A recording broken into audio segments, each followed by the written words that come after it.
even if it would be a very minor thing, to other people.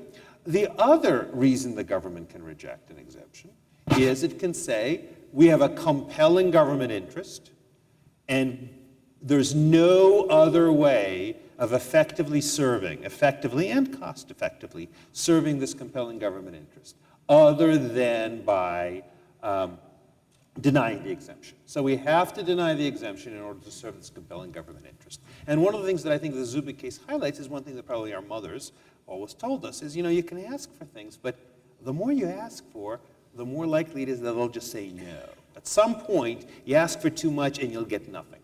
So if you make yourself really difficult to accommodate, where every little thing is a burden on your religion, and then the government just can't run this program that it thinks is so important, then at some point the courts will say, well, you've made yourself so hard to accommodate that the government doesn't have to accommodate you anymore. Well, we've received a lot of questions already, many of which were, I must say, quite illegible. But before we move off this topic, Dean Chemerinsky, this question, once I figured out the acronyms, asks, why didn't the subsequently passed Affordable Care Act implicitly repeal the Religious Freedom Reinstatement Act to the extent they're inconsistent?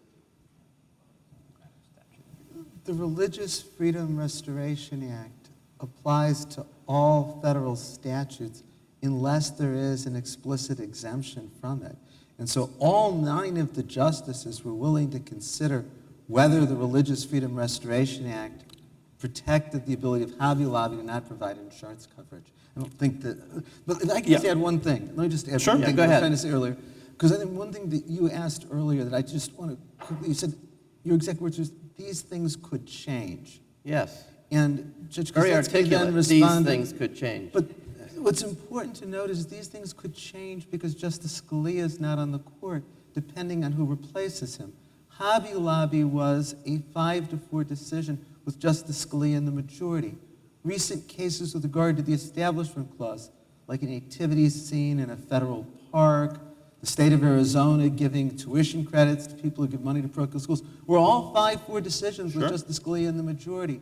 So on this, like so many issues, who replaces Justice Scalia could make all the difference. And that's why these things could change. And I just think that's something that's worth emphasizing as we speak tonight. Well, it just seems after all these years of jurisprudence, this debate is still going on and will continue to go on. And if you get appointed to take Justice Scalia's spot, all these 5-4s are just going to be 5-4 the other way. You do agree that even if Justice Scalia is replaced by Justice Scalia, things could change if Congress expressly amended ACCA to override Hobby Lobby. Oh, I wasn't disagreeing with that. No, of course no, that's right. I'm not saying you were. I think Of we are course you're right. in agreement on that. Of course so you're right. So that's the thing to remember about our free exercise jurisprudence. It's constitutional only name. It's all can be overruled by Congress. When we're dealing with the Religious Freedom Restoration Act, that's true. Hobby Lobby was about interpreting the Religious Freedom Restoration Act so Congress could change that statute. Where the Supreme Court finds a constitutional violation, then that's something different.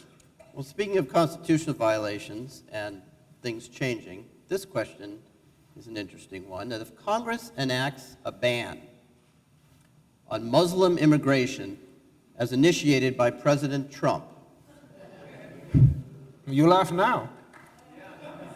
And the law is challenged, the question asked is, how would Justice Scalia have ruled?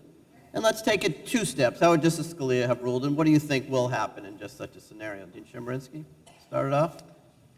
I think it violates equal protection of the laws, and so I think you don't even need to get to the religion clauses. And I would hope the Supreme Court 9-0 would declare such an offensive law unconstitutional. So, not all bad things are unconstitutional. Not all good things are constitutional. The Supreme Court, for over a century, has taken the view that one thing the Constitution is largely silent on is decisions about whom to admit to the United States. Now, that's actually not in the text of the Constitution, so one could make a very good textual argument and originalist argument for the position that the immigration and naturalization powers, both specifically specified in Article 1 and implied from the nature of nationhood, are themselves limited by the Bill of Rights. But that hasn't been our tradition. It may have been bad that it hasn't been our tradition, but the court has repeatedly said this is such a central aspect of sovereignty that basically the government can decide whom to include and whom to exclude based on race, which historically had been done. Another example is based on politics. There's a case from 1972, Kleindienst versus Mendel, in which the government sought to deny a visa to Ernst Mandel, who was a Belgian Marxist political science professor. He wanted to come to address some conferences. The government said, look, we can't ban Marxism in America, but we don't have to let you in to spread Marxism because you're a foreigner and we get to decide whom to let into the country. And the court, in a split decision, it was 6-3, said, yep, that's right, you get to decide. You, Congress, get to decide because of this plenary power doctrine. I'm not sure the Equal Protection Clause is enough of an answer as to Muslim immigration because Equal Protection Clause bans not all discrimination. There's all discrimination based on wealth, based on everything else. Look at the tax code. It's just one discrimination after another. It only bans discrimination based on certain characteristics. How should religion be treated? We conclude that religious discrimination is largely banned, but why? Precisely because the religion clauses seem to, at the very least, generally speaking, ban religious discrimination.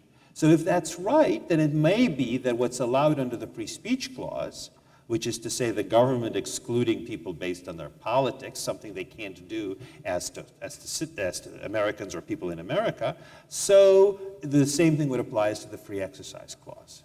Now, I don't like that. I think that that is sort of contrary to the best of our traditions, although in keeping with some other of our traditions. So it's certainly possible that the court will either reverse the plenary power cases or will limit them in some measure. But I will say that as a purely doctrinal matter today, it's not at all clear that bans on discrimination based on religion, bans on immigration based on religion are unconstitutional, even though discrimination based on religion against people in America would be. Rightly or wrongly, that seems to be where at least some of the precedents. You want to respond to that? Sure. I would bet on very little. I don't even put a nickel in a slot machine or go to Las Vegas. I would bet my last dollar that if ever President Trump adopted a policy that no Muslims will be allowed to come into the United States and immigrate in the United States, the Supreme Court 9-0 would declare it unconstitutional. Because even though there's a plenary power doctrine, there's still limits to plenary powers. Congress's power to regulate immigration still is limited by the other provisions of the Bill of Rights. And the idea that the government would adopt a policy that no Muslims are allowed in the country is so deeply offensive, I cannot believe a single justice would adopt it. And yes, I know the plenary power cases like you do, but I don't think they would all support the government at this point in time adopting such an offensive law. So let's talk about something else that has changed very dramatically in recent history. We saw the last 5 years a complete sea change politically and legally on the issue of same-sex marriage. Now it's the law of the land. What else flows from that determination by our Supreme Court? We now have the Affordable Care Act issues where you can have the exemption for religious purposes. Well, is there going to be an exemption for religious purposes because you're against same-sex marriage? We have a new folk hero, a court clerk in Kentucky. So what of that? What flows from that decision, and where do you think it's going to head next? Well, one of the things we've seen, obviously, I'm sure you've all read about it in the papers, bakers and the florists and photographers who don't want to provide services Exactly. at same-sex weddings. That seems to be kind of where, I would say, where, in terms of cases, we're headed. The question is, how are those cases going to go? Largely, the way they've gone so far is the service providers have lost. For different doctrinal reasons each time, but they seem to be losing just about every case. The question is how to think about those cases. I think there's been a big push. One of the big pushes has been, we've talked a lot about the framework, how you think about these cases. Typically, in a state, there's a public accommodations law. It says if you're a commercial enterprise open to the public, different definitions in each state. You can't discriminate on the basis of, and then you get a list. And a lot of lists and a lot of states include sexual orientation. So you get these lawsuits when bakers, photographers, and florists, they say we're going to discriminate in the provision of services on the basis of sexual orientation. The framework is pretty much the same in states that have their own little mini Religious Freedom Restoration Act. What do you get? You have to ask same questions. Is it a substantial burden? If it is enforcing this law in this context the only way to do something really important? A lot of people have tried to say things like, it's not really a substantial burden. Charles Barkley was on CNN. How many people know who Charles Barkley is? Let me just know my audience. So CNN hosted... basketball player? Yes, CNN hosted Charles Barkley as a legal analyst. And I swear, you can find this. And he's just kind of recommending to the florist, just give him the flowers. That's what he says, because he's a legal analyst. And that's his view. It's like not a big deal. Now, you know, maybe in keeping with some of Eugene's comments, so I don't like it when courts get in the business of saying we think that's substantial for you or not substantial for you when it comes to religious stuff.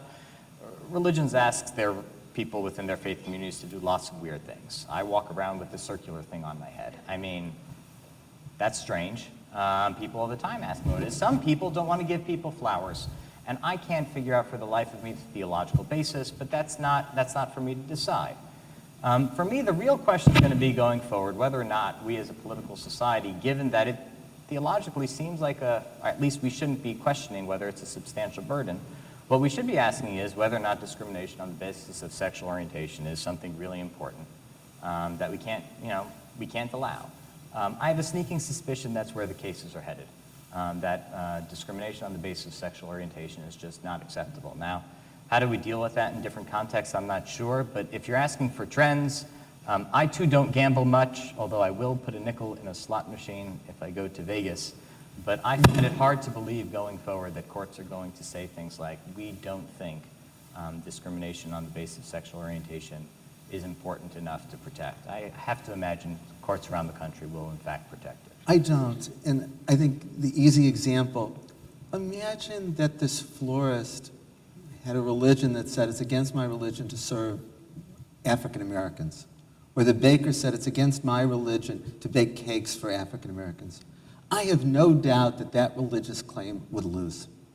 And I think what same thing's going to happen is that those who say based on the religion they won't serve gays and lesbians are going to lose, because free exercise of religion generally should not permit the right to inflict harm on others and a right to discriminate.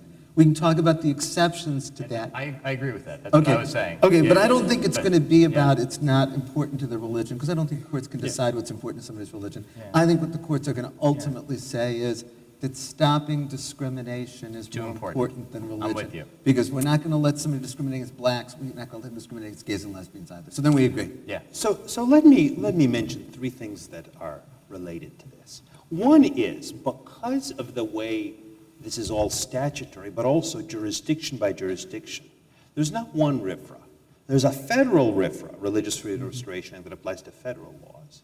And then maybe about 24 state statutes, and maybe about a dozen states in which the state constitution has been read as applying the Sherbert v. Werner model, essentially of a state constitutional RFRA, although it may be different from a federal one because state constitutions are a lot easier to change than the federal constitution. So the answer to this question, there may be multiple answers to this question.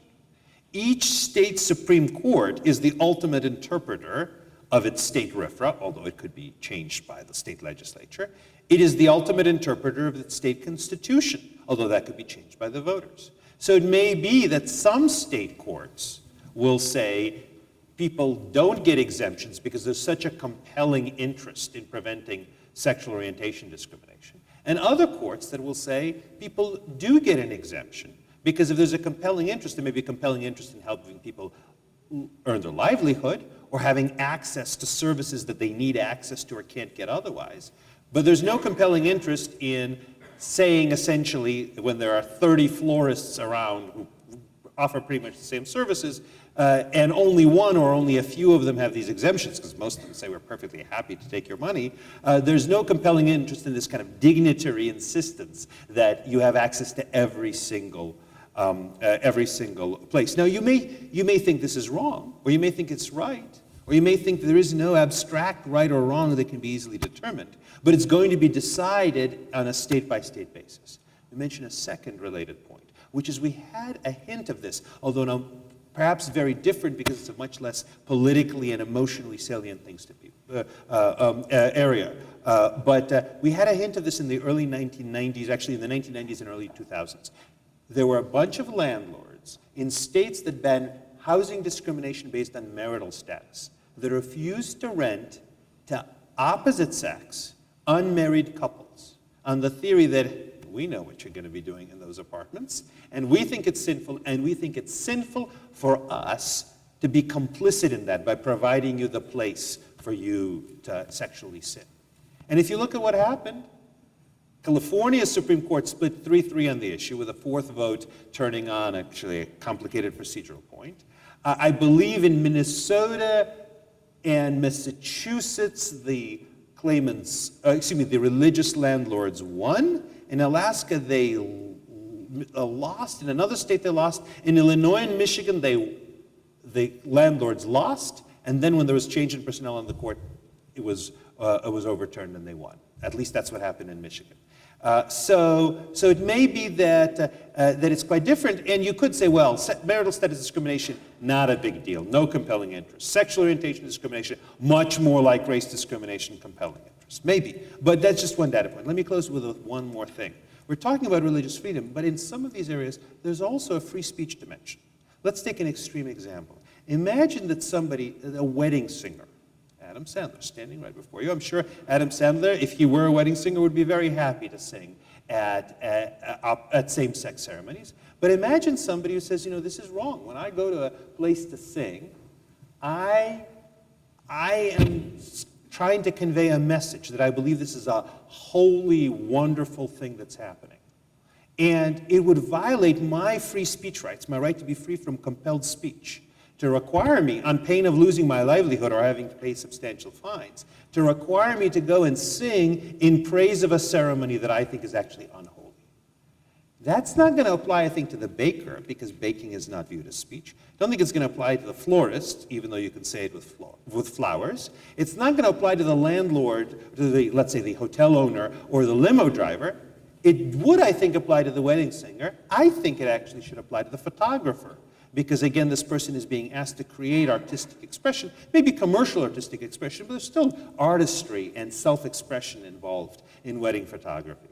I will give you one, let me just close with one other example, not exactly same-sex weddings, but there is a Kentucky case in which there was a printer who was asked to print T-shirts for the local gay pride parade. He said, no, we just don't endorse this. We print lots of T-shirts, but not for things that we think are wrong. With lots of other printers, you go there. And the local Human Rights Commission said, you're discriminating against this organization based on the imputed, essentially, sexual orientation of its members or of the causes they support. And there the court said, that is a violation not just of the Kentucky RFRA, but that is also a violation of the Free Speech Clause. So this is now an appeal to the Kentucky Court of Appeals, and actually our amicus brief clinic filed a friend of the court brief here. So I think it ends up being more complicated in many ways than just some unitary answer. Ties in with one of the questions that was asked. Is it now up to the court always to determine what is a legitimate religious practice? I think so. Really? Okay. I'm just hopeful. Just being You guys are hopeful. supposed to agree on everything. I sure hope not. No. Yeah. That seems, it does seem like some of the debates over, what counts as like a substantial burden on religious practice, that first thing that triggers the protections, people saying, is paperwork enough, or is sending flowers enough, or all these things that courts are being asked increasingly to figure out, is this religious enough, or important enough, or is that? I hope that's not where we're headed. My thought on most of these kinds of claims is that courts shouldn't be divvying up what's religiously substantial and what's religiously insubstantial. Courts should stick to what courts know how to do. Figure out what's important to the government. Is it a compelling government interest or isn't it? Courts are really good when it comes to figuring that out. It keeps them secular and keeps them focused on what's important to the citizens. When courts try to start figuring out what's religiously important and not religiously important, I think they not only do a bad job, but it creates a particularly dangerous precedent, especially when you start thinking about Some religions they may not know a ton about. So how come Scientologists don't get to deduct their contributions to their church, their fees they pay their church? Scientologists They do or they don't. do not. I thought there was a Ninth Circuit case where they put enough pressure on that there was Well, enough lawsuits where It's they ended up interesting winning. history. Yeah. It was written by Judge Kennedy before he was elevated, and he came out against Scientologists. And then I looked at it, I thought, wow. But anyway, he was, and then the Supreme Court took the case, and he sat it out, and they ruled that no, auditing fees are not deductible because they don't have pews. It was the pews test. The Pews test. Yeah, so I should say, if you want to donate money to the Scientologists, that is deductible. There's the question there is when does it become payment for services? So like you can deduct your, well actually, can you deduct your High Holy Days tickets? You Synagogue can. So you membership, can sure. deduct High Holy Days. quite certain. Okay, oh, fair enough. Well, that was the very question. You Right. can deduct high holiday tickets Yes. because you're getting a pew. Yeah. But in Scientology, you're not getting a pew. You know, So- so No, you hold on. I can't. think Yeah. we're missing a Let's point. let Dean Chemerinsky jump in. There are certain questions that inevitably could come to the courts. One is it a sincerely held religious belief? The Supreme Court has said that there's protection for sincerely held religious beliefs. The courts can't look to truth. So there have been groups that have said that their sacrament is smoking marijuana, and the courts had to decide, is that a sincerely held religious belief? Or there was a woman in the valley who said she was practicing an ancient Egyptian religion where the sacrament was having sex with the high priestess and making a donation to her. And she said, therefore, she's exempt from prostitution laws.